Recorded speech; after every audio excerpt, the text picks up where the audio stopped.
जय जय श्री हरिवंश। भगवान ने गीता में कहा, उद्धरेदात्मनात्मानं नात्मानमवसादयेत्। मनुष्य का उद्धार कोई और नहीं कर सकता। उद्धरेदात्मनात्मानं, अपना उद्धार स्वयं को ही करना होगा। संत महात्मा गुरुदेव शास्त्र ऋषि मुनि ये आपको उपदेश दे सकते हैं, चलने की राह बता सकते हैं, लेकिन चलना आपको ही पड़ेगा। जिस दिन शरीर रोग से ग्रसित होगा और प्राण शरीर को छोड़ने वाले होंगे, उस समय भयानक पीड़ा और कष्ट से युक्त होकर जब प्राण छूटेंगे तो ना आपका पद रहेगा, न रुपया रहेगा, न रिश्ते नातेदार रहेंगे। आप अकेले जाएंगे और अपने कर्मों का बोझा लेकर जाएंगे। और आए काहे के लिए हैं? आए हैं कर्म बंधनों का नाश करके भगवत प्राप्ति करने के लिए, भगवान को प्राप्त करने के लिए। पर दुर्भाग्य है, हम राजी हैं संसार के भोगों में। तो भगवान कहते हैं, उद्धरेदात्मनात्मानं नात्मानमवसादयेत्। तुम्हारा दूसरा कोई कल्याण नहीं कर सकता। आशीर्वाद मांगने की जरूरत नहीं है, तुम्हें कर्तव्य कर्म करने की जरूरत है। अगर आप अपने कर्मों को बिगाड़ लेंगे तो किसी का भी आशीर्वाद आपका मंगल नहीं कर सकता। पक्का नोट कर लो ये बात। जब रावण ने अपने कर्म बिगाड़ लिए, बड़ा विद्वान था, अद्भुत विद्वान था, अद्वितीय विद्वान और योद्धा था। परम पवित्र कुल पुलस्त में, पुलस्त कुल का पौत्र है ये। उत्तम कुल पुलस्त करना थी, लेकिन आचरण बिगाड़ लिया, कर्म बिगाड़ लिया। और भगवान शंकर का अनन्य भक्त, भगवान शंकर की उपासना करने वाला, देखो सब कुछ है, आचरण बिगड़ गया तो भगवान शंकर ने ही लंका जला दी हनुमान जी का रूप रख करके। हनुमान जी कौन है? 11वें रुद्र का अवतार है, भगवान शंकर का अवतार है। शंकर सुवन केशरी नंदन। अगर हम पढ़े लिखे हैं, भगवान ने हमें मनुष्य जीवन में बुद्धि दी है, हम दूसरे का अहित करेंगे और जो शास्त्र निषेध करता है कि ये नहीं करना चाहिए, कानून कानून है, कानून के खिलाफ अपराध है। तुम्हारी समझ में भले अपराध ना हो, लेकिन कानून के खिलाफ अपराध है। ये हमारे शास्त्र क्या है? ये भागवतिक लॉ है, कानून है। अगर इनके विरुद्ध चलोगे तो पाप कर्म बनेगा, और पाप कर्म का फल होता है दुख, अशांति, चिंता, शोक, भय, मृत्यु और नीच योनियों में जाना। इसलिए आपको कमर कसनी पड़ेगी अपने उद्धार के लिए। अगर इस जन्म में उद्धार ने माना, आप इस समय बहुत बड़े पद में बैठे हैं, लेकिन अगली योनि हो सकती है सुअर कुत्ता की मिले, हो सकता है भूत प्रेत बनना पड़े, क्योंकि भजन है नहीं, भगवान के प्रति समर्पण है नहीं। खूब मनमानी रुपया इकट्ठा किया, मनमानी भोग भोगे, मनमानी आचरण किए, तो इनका परिणाम भी तो मिलेगा। और इनका जब परिणाम मिलेगा तो भोगना बहुत कठिन होता है। कह देना बात सहज होती है, अरे यार हम देख लेंगे बाद में, नहीं देख पाओगे। ऐसे भयानक भयानक पीड़ा और कष्ट हैं कि केवल स्वयं को भोगना होता है, दूसरा कोई नहीं जानता। ये पक्की बात है कि कलयुग में मन मलिनता की तरफ भागता है। इसे शास्त्र की बातें अच्छी नहीं लगती, संतों की बातें अच्छी नहीं लगती। ये बुरी बातों को करने में बड़ा खुश रहता है। मन जो है बुरी बातों को, शराब पीना, मांस खाना, पराई स्त्री से व्यभिचार करना, घूस लेना, दूसरों को सताना, बहुत तरह से गंदी बातों में, अपराध में ये खुश रहना चाहता है। यद्यपि खुशी अपराध में नहीं है, खुशी तो सत्य मार्ग में चलकर दूसरों को सुख पहुंचाने में है। ऐसा क्यों है? क्योंकि हमारा मन मलिन हो गया है। अब इस मलिन मन को पवित्र करने के लिए कलयुग में दूसरा साधन नहीं है। जैसे आप यमुना जी को देख रहे हैं, कितनी श्रद्धा है आपकी यमुना जी पर। आप स्नान करोगे तो आपकी श्रद्धा के अनुसार फल मिलेगा। गंगा जी, यमुना जी जो पवित्र हमारे पापों का नाश करने वाली हैं, उनमें ऐसे सीवर नालियां बड़ी बड़ी डाल दी गई हैं कि ये पवित्र तीर्थ हमारे आज कलयुग का ऐसा प्रभाव। यहाँ यहीं से बैठने को देखने में जूता चप्पल धोना, ऐसे ये वो सब बहता जा रहा है। मतलब वो बड़े बड़े नाले, लेकिन गंगा जी तो गंगा जी हैं, यमुना जी तो यमुना जी हैं, पर हमारी कलयुगी श्रद्धा इन पर नहीं बन पाएगी। गया उद्धार का क्षेत्र जो हमारे लिए गंगा यमुना परम पावन, यज्ञ, पवित्र घी मिलना, पवित्र मंत्र वेत्ता ब्राह्मण मिलना, पवित्रता का पूरा यज्ञ का सांगोपांग निर्वाह होना बड़ा कठिन है, बड़ा कठिन है। थोड़ी सी त्रुटि हो जाए तो यज्ञ का फल नहीं मिलेगा। थोड़ी सी मंत्र में त्रुटि हो जाए तो यज्ञ का फल नहीं मिलेगा। ऐसे मंत्रवेत्ता, ऐसे शुद्ध पदार्थ सब यज्ञ गया, तपस्या, सर्दी आई तो हीटर और गीजर, गर्मी आई तो कूलर और एसी और फ्रिज और दुनिया, ये तपस्या भी गई। कौन तपस्वी है कि गर्मी को बर्दाश्त करके, सर्दी को बर्दाश्त करके, भूख प्यास को बर्दाश्त करके और फिर तपस्या कर रहा हो। तपस्या भी, योग भी। यहां हमारी दुर्दशा है कि हम बिना भोगों के जी नहीं सकते। आप देखो जरा चिंतन करके, तो योग और भोग दोनों विपरीत है। हमारी दृष्टि भोग में है। आप देख लो अंदर से, सुबह जगने से लेकर सोने तक भोग में ही दृष्टि रहती है। अंदर से देखो, ये खाना है, पीना है, देखना है, सुनना, ये भोगना, ये छूना, ये संग्रह करना। ये कभी ये चिंतन आता है यहां से जाना है? कभी ये चिंतन आता है कि मुझे भगवत साक्षात्कार करना है? नहीं।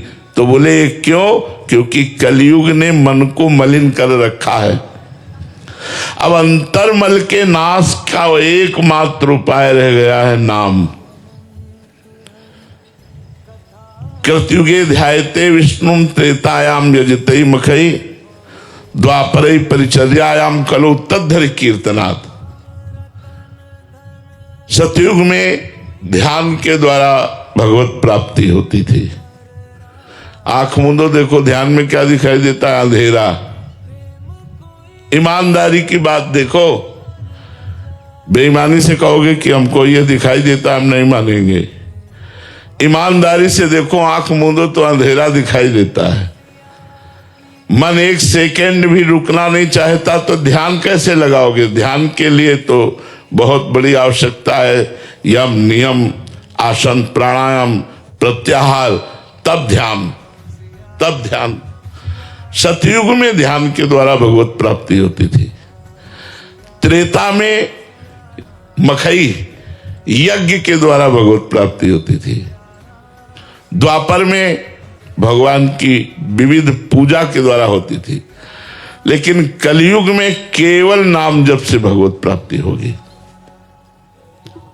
कलयुग बहुत बड़ा मलिन युग है और बहुत बड़ा मंगलमय युग है। यदि इसमें सही आचरण करके और कुछ ही भजन कर लिया जाए तो ये भगवत प्राप्ति करा देता है। जो 10-10 हजार वर्ष तक तपस्या करने पर भी नहीं होती थी, कलयुग में वर्षों में हो जाए, पर मन लगे तब। नाम जप, हरिर नामो हरिर नामो हरिर नाम केवलम कलयु नास्तेव नास्तेव नास्तेव गति अन्यथा। कलयुग में दूसरी गति नहीं है, दूसरी गति नहीं है, दूसरी गति नहीं है। भगवान व्यासदेव जी 3 बार कह रहे हैं, केवल एक भगवान का नाम मंगल में। तुलसीदास हरिनाम सुधा तज सठ हठ पियत विषय विष मांगी। अब जब थोड़ा नाम जब शुरू हुआ तो हमारी मांगे शुरू हो जाती हैं।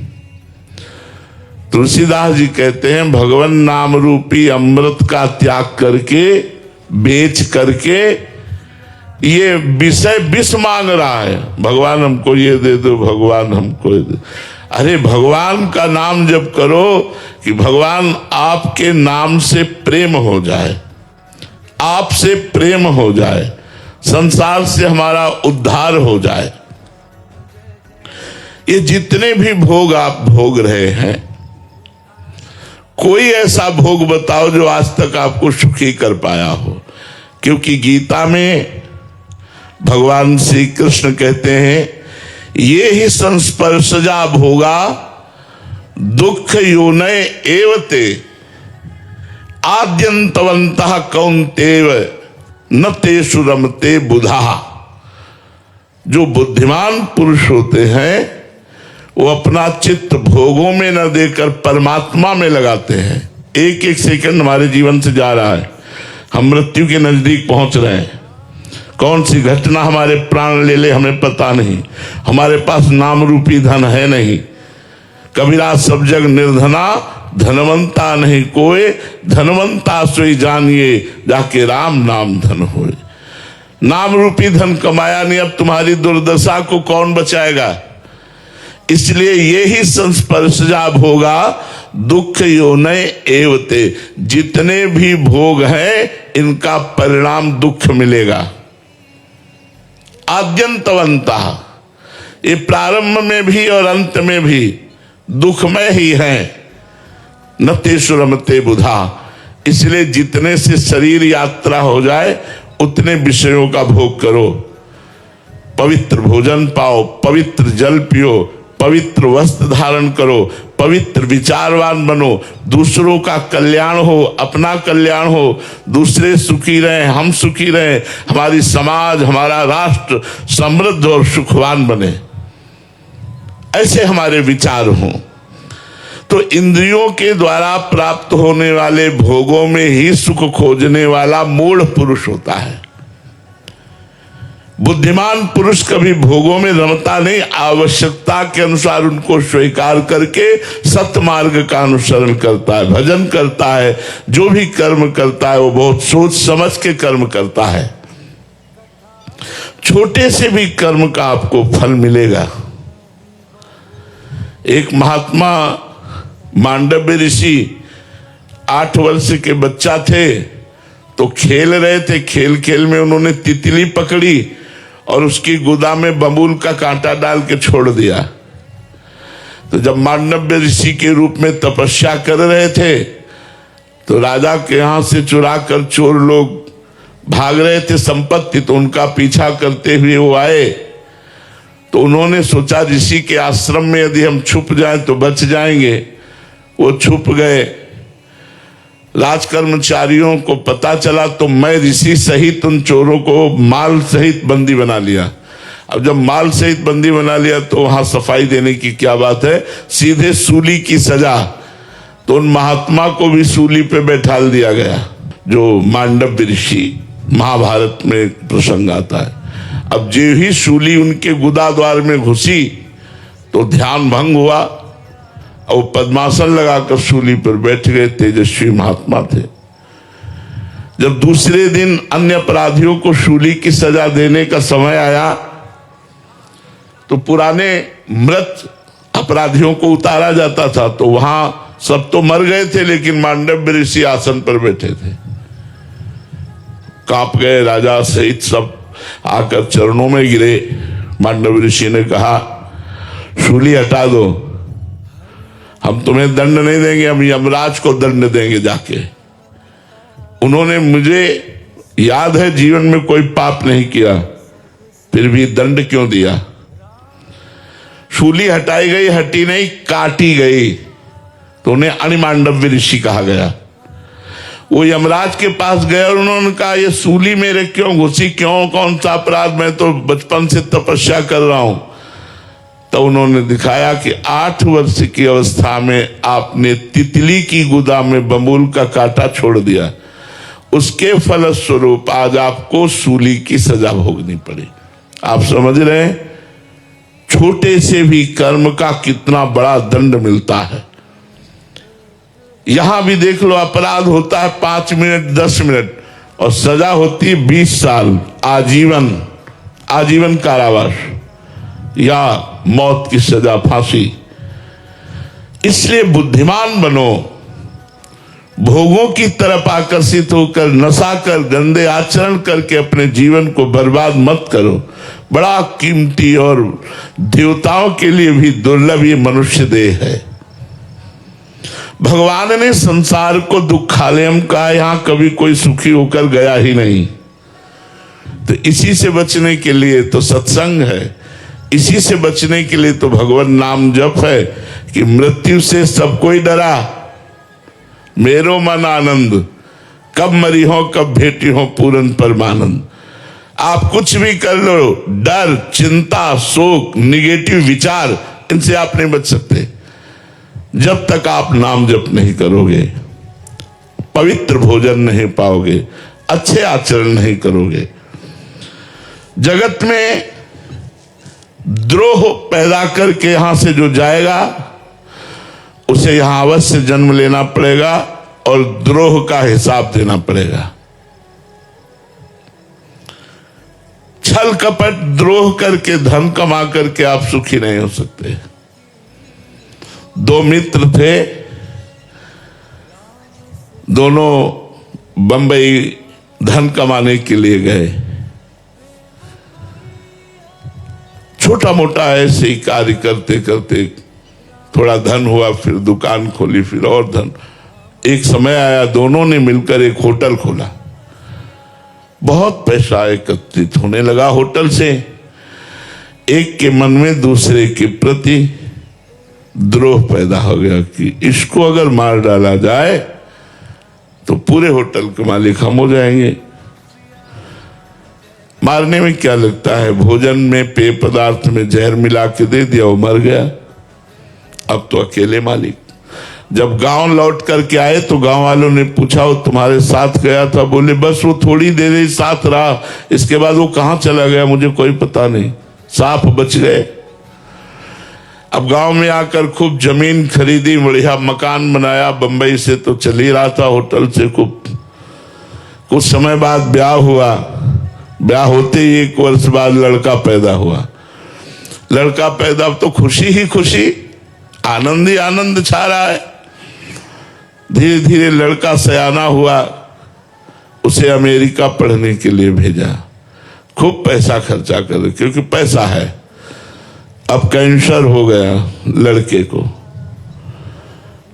अब ऐसी उल्टा चक्र चला कर्म का, फिर पैसा खर्चा होना शुरू हुआ। धीरे धीरे जमीन बिकी, होटल बिका, सब बिका, कर्जा हो गया।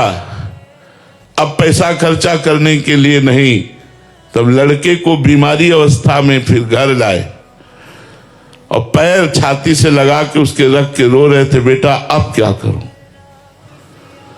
तो उसने कहा, बेटा अब क्या करूं? एकांत में जो जहर दिया था उसी का कर्म फल तुम्हें देने के लिए मैं आया हूं। मैं तुम्हारा बेटा नहीं हूं।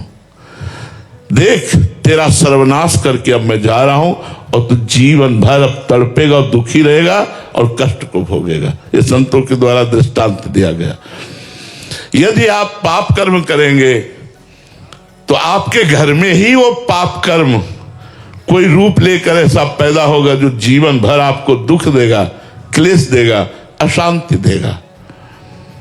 इसलिए मनमानी मत करो, शास्त्र के अनुसार चलो, भगवान का नाम जप करो, पवित्र भोजन करो। जब तुम्हारे अंदर नाम भगवान का कृपा प्रसाद होगा तो आप देखोगे आप विशेष आनंदित रहोगे। अभी आनंद को जाना ही नहीं, किसे आनंद कहते हैं।